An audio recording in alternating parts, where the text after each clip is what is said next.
Very good. First of all, welcome. Second, let us warn you in advance, you're liable to experience us just a little different than other meetings of other fellowships you may have attended. The primary reason that's liable to happen is we intend for you to have a different experience here. What we do here, we've been doing for lots of years now, we take a look at the suggested instruction for a step or so a week directly out of this book, and we use this book in 12-step recovery. Why? The process described by the authors of this book has been proven to work for addicts of the hopeless variety, addicts to alcohol and other substances. So what happens here is I show you how I find my experience in the book and encourage you to have your experience with the book. What it may look like I'm doing is telling you what it says, but that is not what I'm doing. I'm just showing you how I find my experience and encouraging you to have yours. It's none of my business what it says to you. But if we both do our job, we will share a spiritual experience in here tonight. How many of you have been here before and can witness that happen? Good deal. So for those of you that are watching online, they raise their hands, signifying in 12-step recovery, when we speak of a spiritual experience, we're not talking of something conceptual, we're talking about something sensory. You'll feel it. And when you do, I'll know, and I'll call it to your attention, because we would cheat you to talk to you about the power we call God without giving you a demonstration. Fair enough? So that's what we're going to do. Two things. How many of you are members in here tonight? Oh, good. A whole bunch of you. So first of all, thanks for coming out. I know it's a long day. We appreciate you coming out. Second, your family is welcome to come to this with you, regardless of how long you've been here, if you want them to come see what you're doing now since you got out. And also, Chaplain Lee does the Recovery Church on Saturday, and he encouraged you to bring your family as well. So 6:15, the doors open on Thursday and Saturday. And then one other thing, we do a kind of a review, a discussion interactive group where we go over the same step instruction every Wednesday, and Wayne and Brian facilitate that. So Wednesday at 7, you can come if you want to go through this at a little slower pace with Wayne and Brian. If you've never been to a Recovery Church service facilitated by Chaplain Lee, you might want to give it a go. Chap knows how to meet people where they are. All right, so, yeah. He spent 30 years with the Department of Corrections. So he very much knows who people are. So tonight we're going to look at step 12. Having had a spiritual awakening as the result of these steps, we tried to carry this message to alcoholics and practice these principles in all our affairs. So you might ask yourself, what message is it I'm carrying? Rarely have we seen a person fail who has thoroughly followed our path. That our spirit awakens. Yes? There's no wrong answer here. We're going to declare that although I once believed one way, I now believe another way based on this experience. Does that make sense? And then to carry the message doesn't necessarily mean to yell at people about it. It means walk in an empowered way in the world, yeah? Okay, so we're on chapter 7, and the chapter's called Working with Others. And they're going to start out with some promises and conditions. The book's full of promises and conditions, and we like to call that to your attention because if you just fellowship, you might see signs on walls and halls, and they'll say the promises or the 12-step promises or something like that. And there's promises throughout the book. Right now we're in this 12-step instruction. We're going to start out with some promises and see if you can identify them, and all the promises tend to have a condition attached. So it says, practical experience shows that nothing will so much ensure immunity from drinking as intensive work with other alcoholics. It works when other activities fail. So did anyone find a promise there? Other activities will fail. Sean went right for the bummer. Did you guys?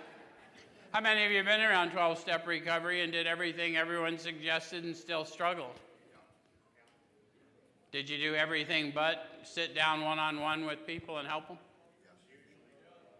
See, the one thing that guarantees immunity according to their experience is intensive work, that one-on-one that we do with one another, right? And then it also says that it will ensure immunity. That's another promise, okay? So then it goes on to say this is our 12th suggestion, colon. So the 12th suggestion isn't the reason out of self-interest I might do it. If I want to ensure immunity because I'm tired of suffering, I might want to intensively work with others. But the 12th suggestion is not selfish, but selfless. So it follows. Does that make sense? So the 12th suggestion says, carry this message to other alcoholics. What message? Yeah, I once thought and felt as you do. I doubt I'd made much progress had I not taken action. My spirit has awakened within me and has guided me to you to tell you it's your day. How many of you had a day, like one day you're just a running shit show every day, and then one day, pow, you weren't. And then we try and figure out what it is I did that day, right? Abso-fucking-lutely nothing. There's a story about the guy who leaves the 99 and he goes out to save the one. I was the one. And you know what I did to accomplish that? Get fucking lost. So powerless is still intact. Does that make sense? Okay. All right, so you can help when no one else can. You can secure their confidence when others fail. Remember, they're very ill. Why are they reminding me of that?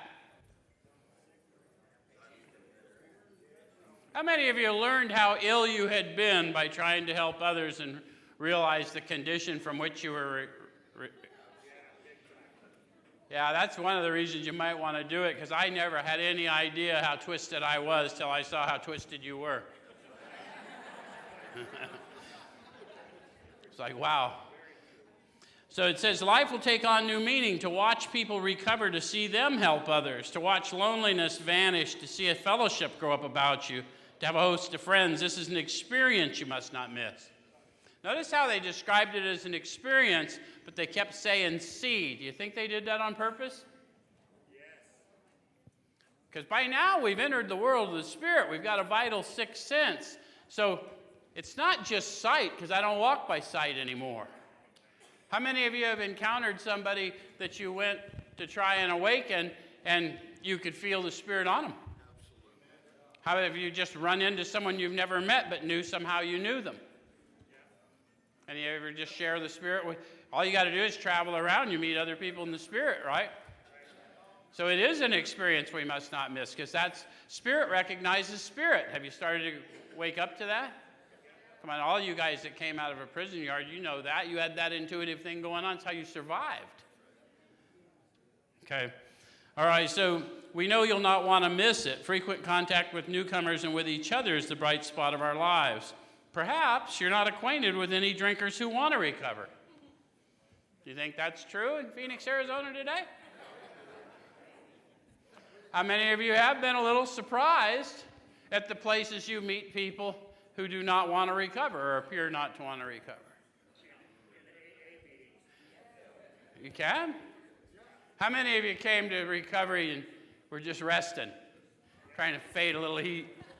Yeah. Okay. So it says you can easily find some by asking a few doctors, ministers, priests, or hospitals. They'll be only too glad to assist you. Don't start out as an evangelist or a reformer. What's that look like? Hallelujah, brothers and sisters. Even Rob. Sean's a hybrid. He's an evangelist and a reformer. So people are really not interested in my opinion of what they ought to do or how they ought to think or how they ought to feel.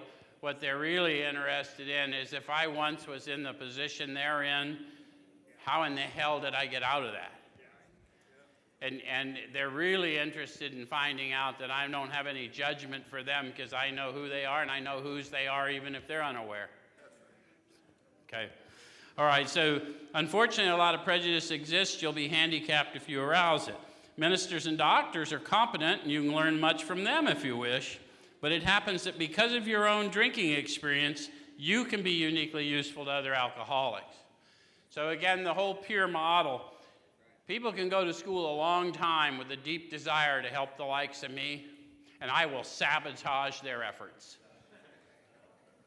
And it's maddening, because they'll say, "Don't you understand?" "Oh, yes, sir, I do." "If you loved me, you'd stop." I love you, and I'm going to miss you. But see, we chuckle because we know this stuff, right? Medical people, they're not wired in the same way if they're not wired like us, right? All right, so cooperate, never criticize, to be helpful is our only aim. When you discover a prospect for Alcoholics Anonymous, find out all you can about him. So how would we most likely want to do that? You might go to a meeting. You might engage in conversation. Yeah? You probably want to Sean's point, you want to listen more than you want to talk. Says if he does not want to stop drinking, don't waste time trying to persuade him. Who's the persuader? Alcohol, cocaine, methamphetamine, heroin, fentanyl, much more persuasive forces than us. When you guys got ready to get recovery and started finding a pathway to recovery, who had to convince you to do that? Nobody, right? Okay. All right, so this says we may spoil a later opportunity. This advice is given for the family also, so we may have to talk to the family and say, "Hey, man, you got to let them have their own experience, but let you and I pray for them." I guarantee you, everyone in this room, if you're sitting here clean and free, you're living in the benefits of somebody's prayers. I'm going to jump over from there to middle of page 91, because we will most likely, whoever said that at a meeting, that's the most common place you will meet people, especially new in recovery. It says, see your man alone if possible. I'm in the middle of page 91. So how many of you have had a spiritual awakening as a result of the steps and now endeavors to work with others? Oh, good, a pretty good percentage of you. The rest of you will be raising your hands soon if you want to get well. It's not a rule, but that's how we unpack. We don't unpack when we do an inventory. That's just when we get armed with the facts about ourselves. We don't unpack when we make amends. That's just how we shrink the flesh and empower the spirit. We don't really convert our old musty past into something purposeful until we use that experience to help another. Make sense? So you won't ever complete your 4th step till you're actively pursuing your 12th step. Why would I want to gain access to power and then not take the power out for a walk? Got to go test drive the power, right? Okay. All right, so at first engage in general conversation. What's that look like? Yeah, you hearing, Lance? Common conversation, right? Why is it when we see them in a recovery room, we make a bunch of assumptions about them? We do it, but what's a better approach to somebody like maybe you, certainly me? I was freaking shell-shocked. So I was hoping desperately that no one I knew would see me there, first of all. And so this whole chorus of, "You got a sponsor yet? Read the 464 pages here, call me." Whoa. But there was a guy that came over and said, "Man, you're shaking too bad. Why don't you sit down over there? I'll get you half a cup of coffee." Where's my drinkers? Y'all know why they get you half a cup of coffee, don't you? Because you can't keep any more than that in a cup. Yeah. And then I felt like I was home. Does that make sense? Okay. So it says, after a while, turn the talk to some phase of drinking. Tell him enough about your drinking habits, symptoms, and experiences to encourage him to speak of himself. So what are your drinking habits, symptoms, and experiences? If you've never done a 4th step, you may want to do one, because that's how you get armed with the facts about you. I'm never going to be a proper witness for this power without knowing what I was like, what happened, what I'm like now. Make sense? And they're going to make their own judgment about what I'm like now. But isn't it weird? All you guys that are members here, the first day you got here, and everyone said, "Welcome home." And you're like, "Man, where do we go to burn some sage or something? This is weird." But then it happened day after day after day. We're so glad you're here. Brother, sister, man, we are so glad you got here. Is there anything we can do for you? You heard it. How many times did you hear it? And you found out we meant it. And you got in about 30 days or so, and pretty soon you meant it. Some of you are feeling that. Who's feeling that? That's the power we call God. He resides here, just in case y'all were unaware. Okay, so it says, if he wishes to talk, let him do so. You'll thus get a better idea how you ought to proceed. If he's not communicative, give him a sketch of your drinking career up to the time you quit, but say nothing for the moment of how that was accomplished. Why not? That's true. Did you get Lance's point? How many of you know how your stopping act of addiction was accomplished? And I want to give you a clue. Not doing something is not an action. I just got sick and tired of being sick and tired. Well, that's an interesting theory. Why didn't you do it before you burned the fucking house down? Twice. So I'm not qualified to speak about how that was accomplished. And when he sincerely asked, he may or may not be ready. I need to wait for him to ask. Okay. So it says, if he's in a serious mood, dwell on the troubles liquor has caused you, being careful not to moralize or lecture. So what's that look like or sound like?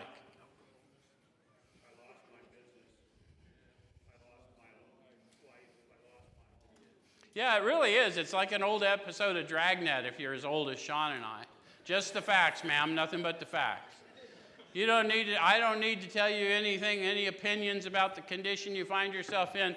Here's what I surrendered in order to get to my surrender. No one ever took anything from me. I gave it away for one more hit, including my dignity. It says, if he's in a serious mood, dwell on the trouble liquor has caused you, being careful not to moralize or lecture. If his mood is light, tell him humorous stories of your escapades. How many of you have some humorous stories of your escapade? How many of you are a little uncomfortable referring to them as escapades? Sounds a bit flighty, doesn't it? Get him to tell some of his. When he sees you know all about the drinking game, commence to describe yourself as an alcoholic. Tell him how baffled you were and how you finally learned that you were sick. So think about that in your own, because this is what the step experience is going to help you see. How did you finally learn that you were sick? And think about it. Did you think your addiction was just bad choices? Did you think you were using the way you wanted to? There was a crossing over where I was no longer using the way I wanted to. Is that true for you? How many of you thought you had regained control? Before your next sentence, right?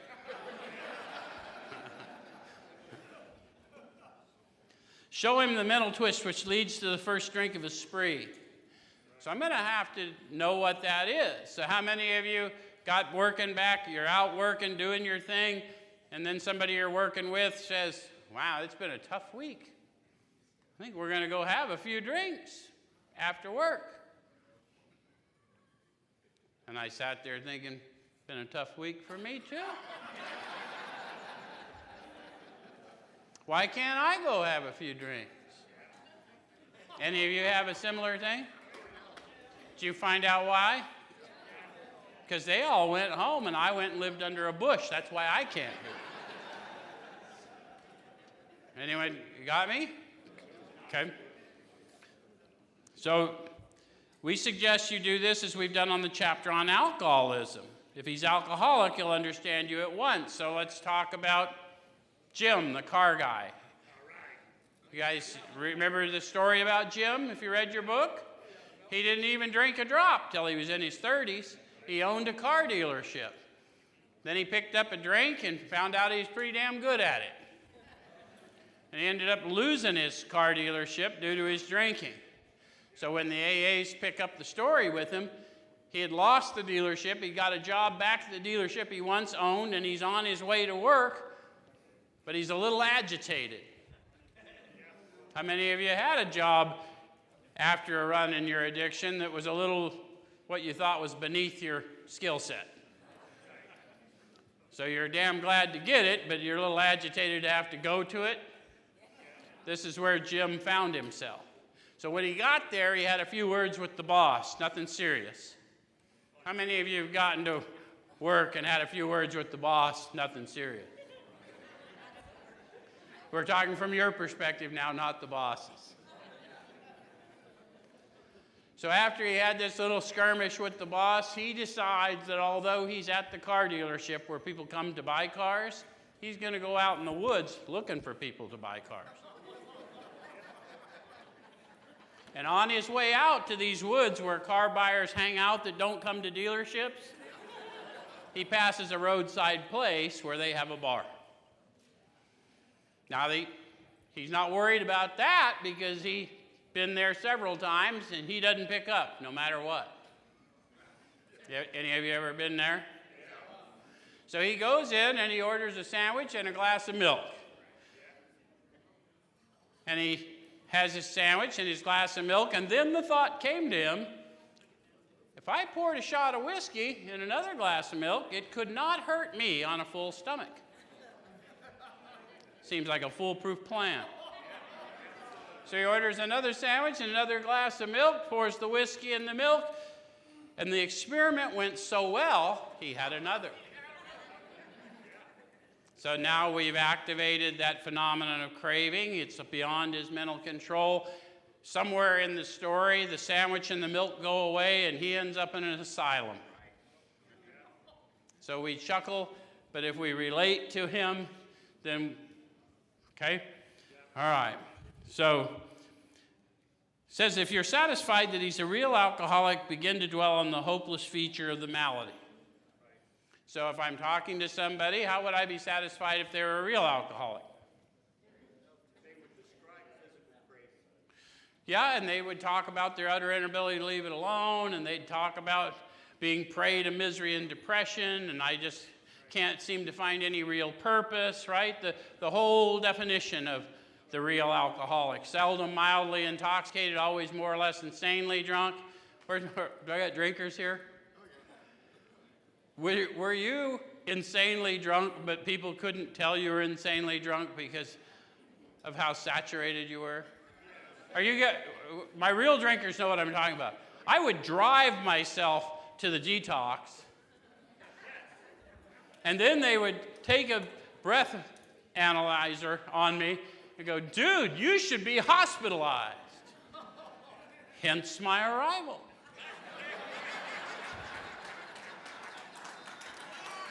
Right? So it isn't always what we think outside. And where's my opiate addicts? When you'd go there and they'd hit you with Dilaudid, and then you'd go out and smoke. Whew, feeling better now. Thanks, Doc. Okay. Yeah, you too, huh? Okay. Show him from your own experience how the queer mental condition surrounding that first drink prevents normal functioning of the willpower. Don't at this stage refer to this book unless he's seen it and wishes to discuss it. And be careful not to brand him as an alcoholic. Let him draw his own conclusion.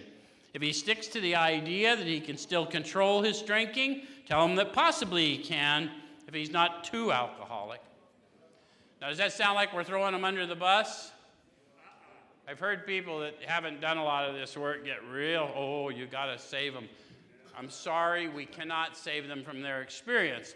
But I'm not throwing them under the bus. No addict wants to be told they're not addict enough. Have you ever gone fishing? You don't set the hook on the first nibble. Let them swallow that motherfucker. We're going to reel him in. Okay. So it says, continue to speak of alcoholism as an illness, a fatal malady. Who knows that better than us? If we all think it's bad behavior, poor decisions, like the way we get, and I start talking about a condition of mind and body that I absolutely could not come out of. Everything about me was dead, and I couldn't seem to just pass on. I had no desire to live. I had no desire to try. I just got up, went to the dope man, did a bump, and then drank till I passed out and did it again. Yes? Okay. All right. So talk about the conditions of body and mind which accompany it. So what is that? I had a head full of knowledge of how unsafe it was for me to use, and it was of no avail. And the AAs told me that's because of this abnormal reaction. Perhaps it was the manifestation of an allergy. See, when I put opiates or alcohol or any other sedative in my body, they energized me. So everyone else would, ooh, I'm feeling tipsy. I don't even know what tipsy means. I'm ready to drive cross country. High speed. Anyway, I got to move. What did I do now? Okay, but insist if he's severely afflicted, there may be a little chance he can recover by himself. And at that point, I'm going to probably talk to him about how I did not recover by myself, because I'm now trying to get the dialogue, right? And I didn't recover because of a series of meetings I went to, but they helped.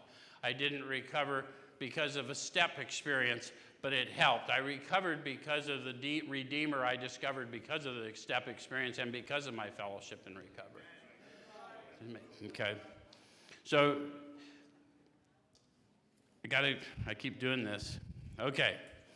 So it says, explain that many are doomed who never realize their predicament. Doctors are rightly loath to tell alcoholic patients the whole story unless it'll serve some good purpose, but you may talk to them about the hopelessness of alcoholism because you offer a solution. You got to make sure that you do offer a solution, because otherwise it'll be very frustrating. But the solution we offer is the awakened spirit within us. Don't get it twisted. It's not a new set of rules. We teach, oh, I've got the solution. The solution's my new car and I've got my medallion. No. The solution is I walk in power because he redeemed me for that purpose.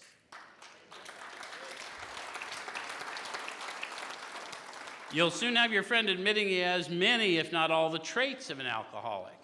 So if we can go tit for tat and he knows I know, then pretty soon he's going to ask, right? Didn't all of you at some point when you finally met someone who was well and you'd been so sick? So how did that happen? Our whole model here is set up on that too. How did that happen for you? You're living this great fulfilled life. How did that happen? How is not the right question.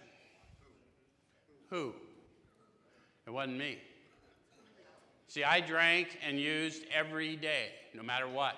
I didn't stop unless they locked me up or chained me down, or one time I was in a coma for 7 or 8 days and almost didn't survive it and came out looking for a drink then too. But one day, I met a man armed with the facts about himself, full of this solution they talk about, and I can tell you that I have never been the same. I was sick. I didn't get over being sick. I was basically homeless. I didn't get over being basically homeless, but I was instantly transformed into a version of what you see right now.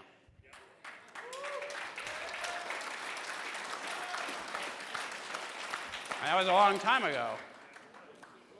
So many of these people were there the whole time. So true. It wasn't funny at the time. I thought it was hilarious. So he explained that many are doomed who never realize their predicament. Doctors are rightly loath to tell alcoholic patients the whole story unless it'll serve some good purpose, but you may talk to him about the hopelessness because you offer a solution. You'll soon have your friend admitting he has many, if not all, the traits of an alcoholic. If his own doctor is willing to tell him that he's alcoholic, so much the better. Even though your protege may not have entirely admitted his condition, he's become very curious to know how you got well. And now they're going to set it up. Let him ask you that question, if he will. Now, when you do ask, you're going to get the full power experience, right? I told you I drank every day, no matter what. I didn't stop unless I was chained down, locked up, or whatever. And the minute I had this encounter, pow! Instantly different. And then you have to walk it out. Didn't smell different, didn't look different. My circumstances didn't change, but I went from hopeless to hope-filled. Make sense? So it says, tell him exactly what happened to you. That's the best I can do. I can tell you that was a long time ago. Some of the people that were there when it happened for me are in here tonight, and what they knew of me then, they could never have seen this, but collectively, we've been able to help thousands of men and women walk back into their freedom.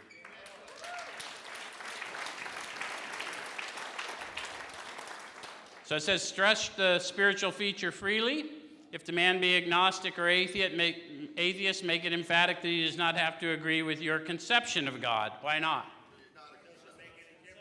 God's not a conception. God's the great reality, right? When we get through the process, you'll understand that this God, this power we're talking about, dwells in you. The answers for you are in you. Your fourth step isn't a crap hunt, it's a treasure hunt. We're trying to help you find the great reality within you, who you are and whose you are, so you can walk out in it. Make sense? So he can choose any conception he likes, provided it makes sense to him. The main thing is that he be willing to believe in a power greater than himself and that he live by spiritual principles. So spiritual principles, they're contained in the step experience. If you don't believe at least that methamphetamine, heroin, cocaine, alcohol are a power greater than you, then we've got nothing more to talk about. Go forth and shoot heroin like a gentleman. We can only work with you when you're reasonable. When dealing with such a person, you'd better use everyday language to describe spiritual principles. There is no use in arousing any prejudice he may have against certain theological terms and conceptions about which he may already be confused. Don't raise such issues no matter what your own convictions are. So we're just going to focus you on the experience you're having, right? We don't need to talk about whatever your impressions of the church or the recovery rooms or any experience you've had before. Let's talk about the experience you're having right now. Because at some time in our engagement, we're going to feel the flow of the Spirit. And when we do, we'll call it to your attention. Yep. Okay. I'm going to jump from there over to, look at that, 94. I'm going to go to outline the program of action, explaining how you made a self-appraisal. So I'll have more credibility if I have. Why do we got to do the steps? Well, you don't have to do the steps, but rarely have we seen a person fail who's thoroughly followed our path. And I'm not going to be any use. If I made my own way, then congratulations, Joe's Anonymous works. So want to join me? But if I'm going to go out and tout Alcoholics Anonymous, I might want to read the book, and I might want to outline the program of action, which involves an encounter with God, a decision empowered by God, a searching look within to find out what obscured my consciousness of this power, what calamity, what pomp, what worship has blocked me off from the flow of the Spirit within me. I might want to know that. I might want to, now that I know I can get free simply by getting my ego down and my spirit empowered, then I might want to go make some amends, and along the way I might want to tell others just like me what I've learned so far. Does it make sense? So It's important for him to realize that your attempt to pass this on to him plays a vital part in your own recovery. I don't unpack till I show others. 4 is an unpacking step. 9 is a preparatory step for the big amends, which is 12. Don't let people tell you different. If you don't work intensively with other people, you're never going to see how what you thought was a waste has the ability and the power in it to alleviate suffering for others that you encounter.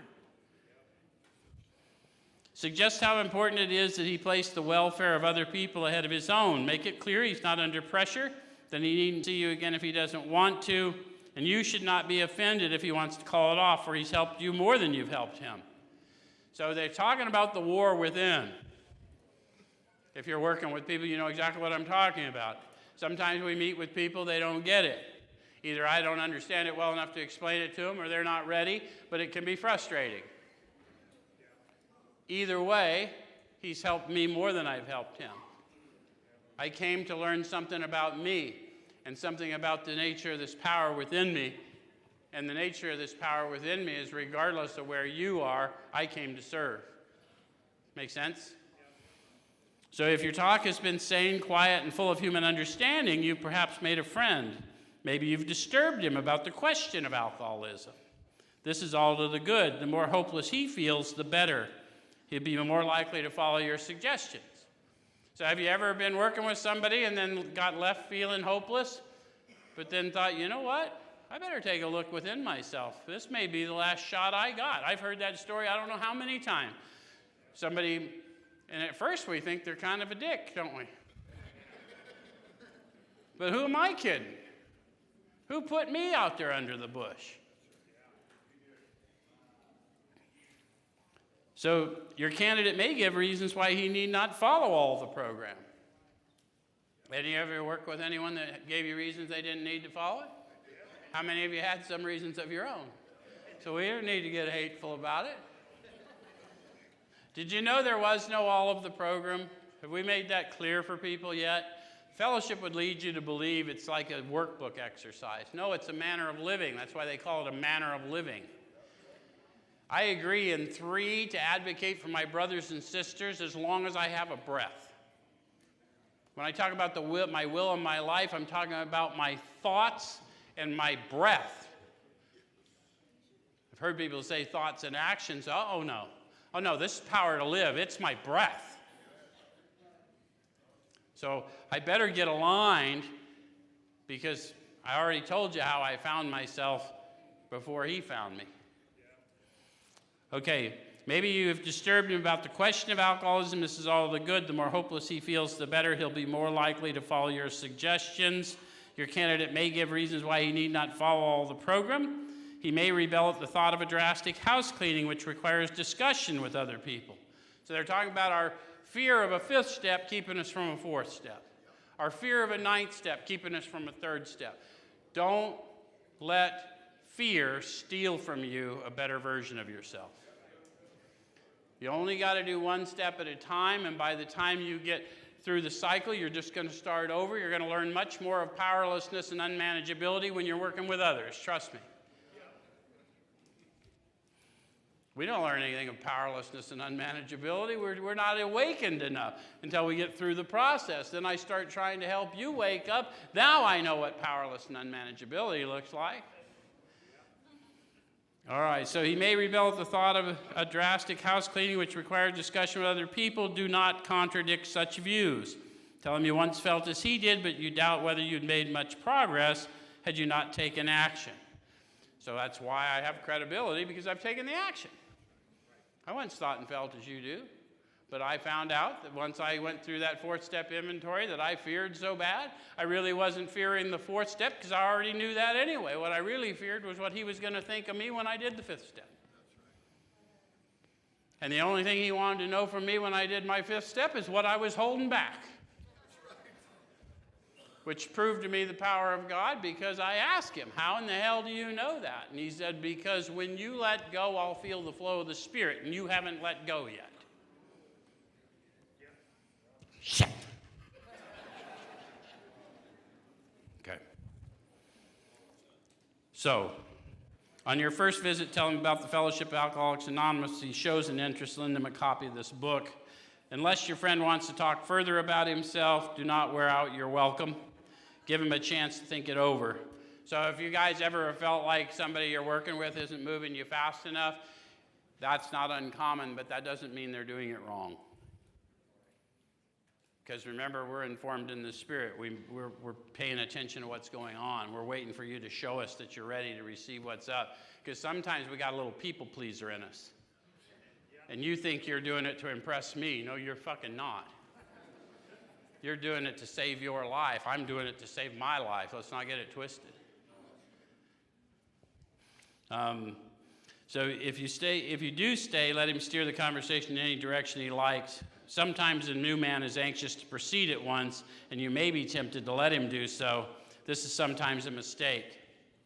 So I'm not going to go into that forever, but I'm going to jump over now to page 96. We're going to talk a little bit about the experience of working with first one and then more and what have you. It says, do not be discouraged if your prospect does not respond at once. How many of you were a prospect that did not respond at once? Search out another alcoholic and try again. You're sure to find someone desperate enough to accept with eagerness what you offer. So now they're giving us a little clue to what it is I'm looking for in the natural and in the supernatural, right? I'm looking for eagerness, but I'll check their eagerness with the sincerity of the Spirit that I feel. Does that make sense? If you leave such a person alone, he may soon become convinced that he cannot recover by himself. How many of you had that happen? Screw that, I'm not doing that. Ooh, maybe I overthought that. Anyone know what I'm talking about? You weren't going to tell, I'm not telling anybody. I'm never doing that. Did you tell that story over and over until that became the reality? What happened when all of a sudden you needed to get it told? Didn't hardly matter who you told it to, did it? So, to spend too much time on any one situation is to deny some other alcoholic an opportunity to live and be happy. One of our fellowship failed entirely with his first half dozen prospects. He often says that if he'd continued to work on them, he might have deprived many others who have since recovered of their chance. I just like to call people's attention to, that's Bill talking to you about his experience.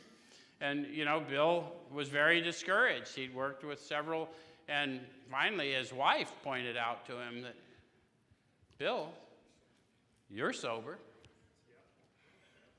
See, it was never selfless to go out and pursue and think I was going to claim their sobriety. That was all full of self, but God used that part of me. I mean, my intention was to help them. I just didn't fully understand and grasp powerlessness. I'm not the helper. The helper works through me. That's why I want to take him out for a walk, because it lets me feel like I am somebody because of who I am and whose I am. Does it make sense? But I was just as powerless over mine as I am over yours, more so. Okay. So, what did I do now?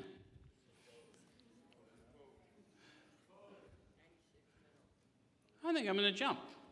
Let's go over to page 97.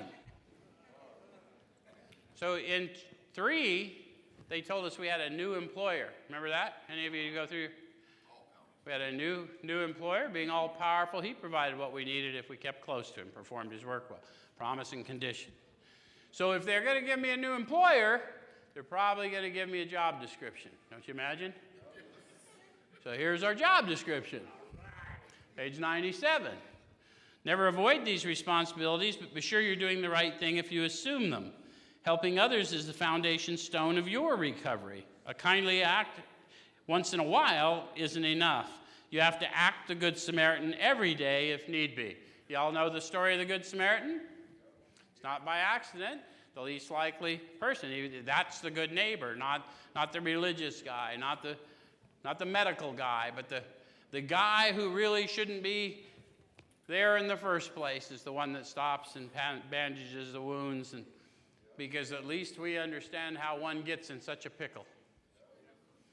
Okay, so it may mean the loss of many nights' sleep. Here's your job description.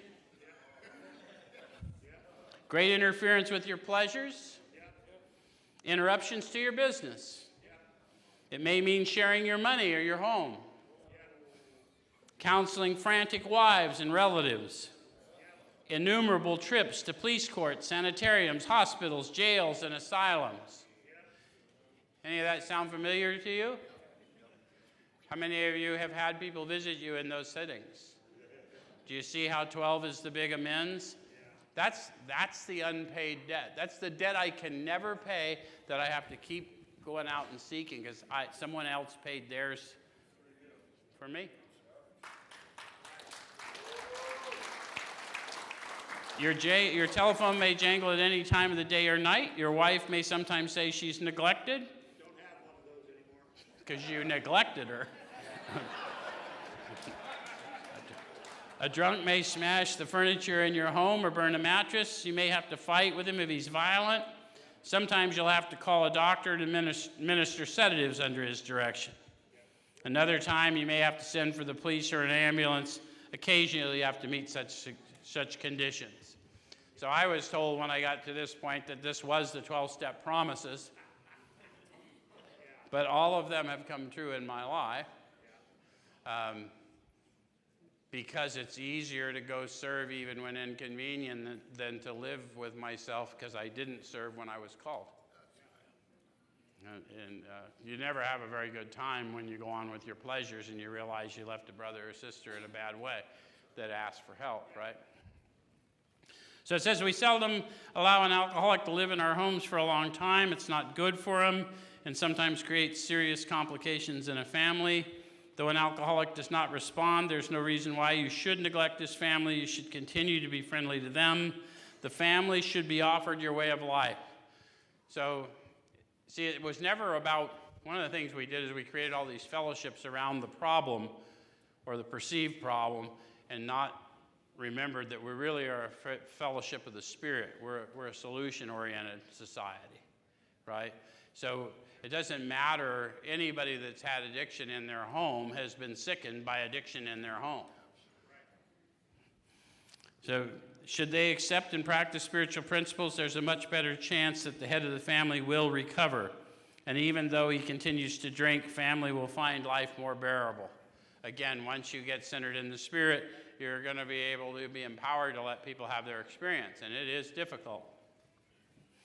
All right, so I want to jump from there to page 98, because last week we talked about growing in understanding and effectiveness, and I said understanding of what, effectiveness at what, and everyone sort of pondered it a little bit. But I told you that by this week we'd tell you what we were growing in effectiveness at, right? So here it is. I'm on page 98. It's not the matter of giving that's in question, but when and how to give. See, it doesn't matter what they ask for. It doesn't matter what everyone around me tells me I should or should not do. It matters what the Spirit tells me to do for that person. They don't even have to ask if the Spirit tells me to do it. Does it make sense? So that often makes the difference between failure and success. The minute we put our work on a service plane, the alcoholic commences to rely upon our assistance rather than upon God. Good for you, Mike. Mike needs prayer tonight, too, for his mother-in-law. So we should do that.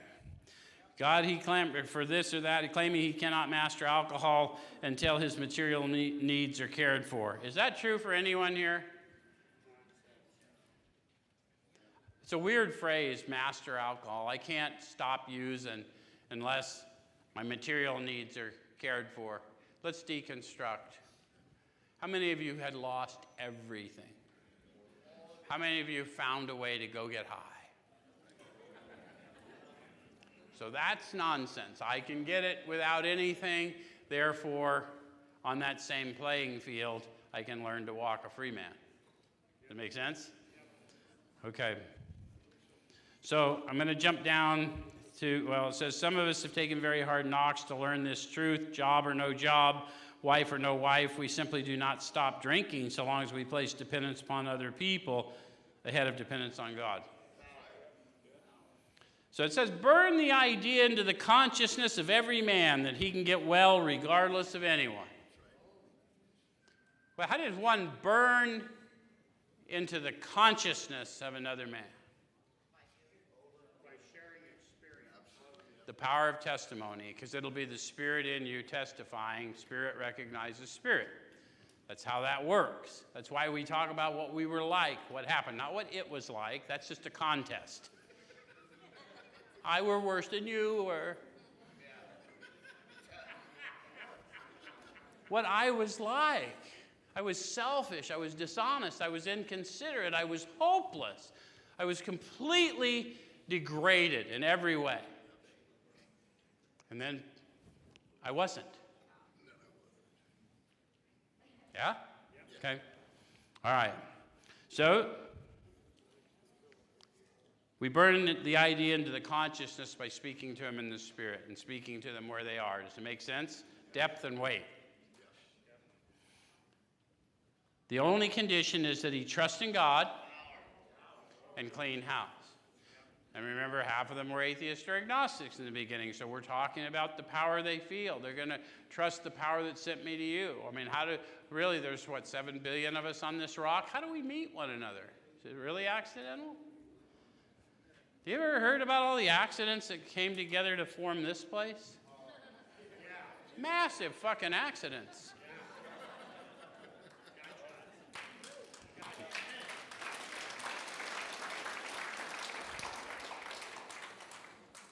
So, I'm going to jump over to, let's see.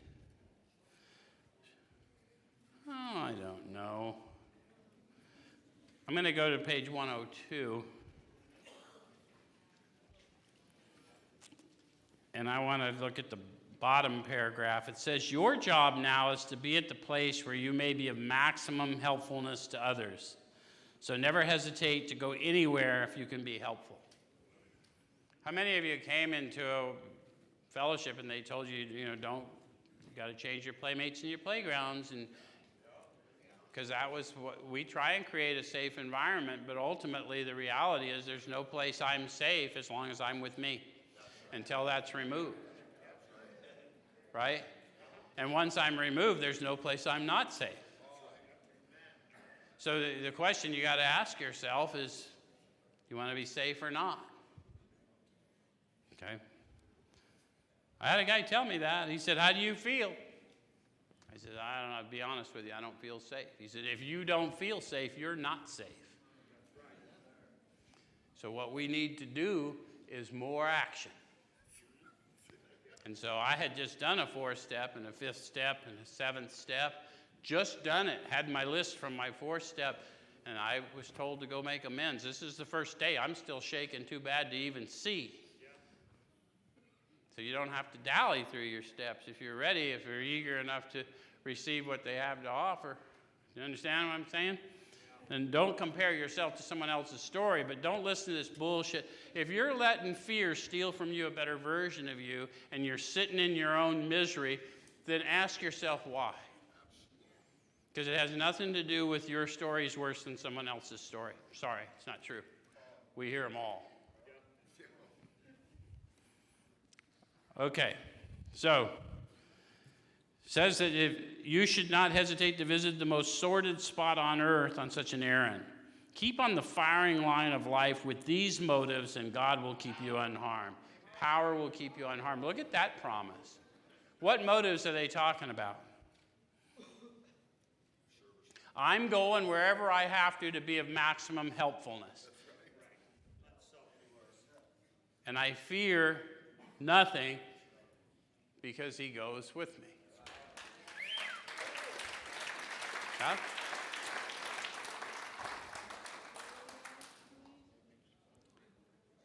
It says, many of us keep liquor in our homes. We often need it to carry green recruits through severe hangovers.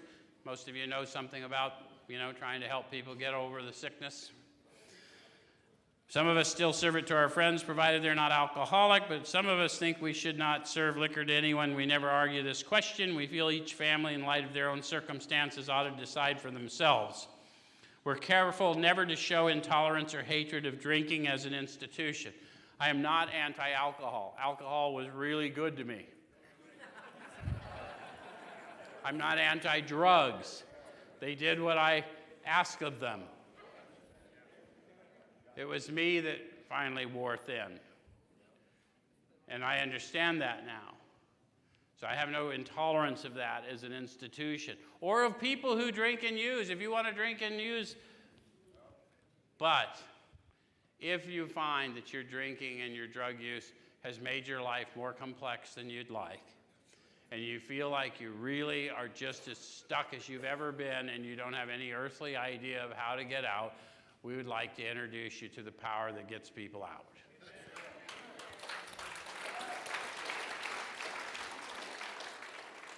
Experience shows that such an attitude is not helpful to anyone.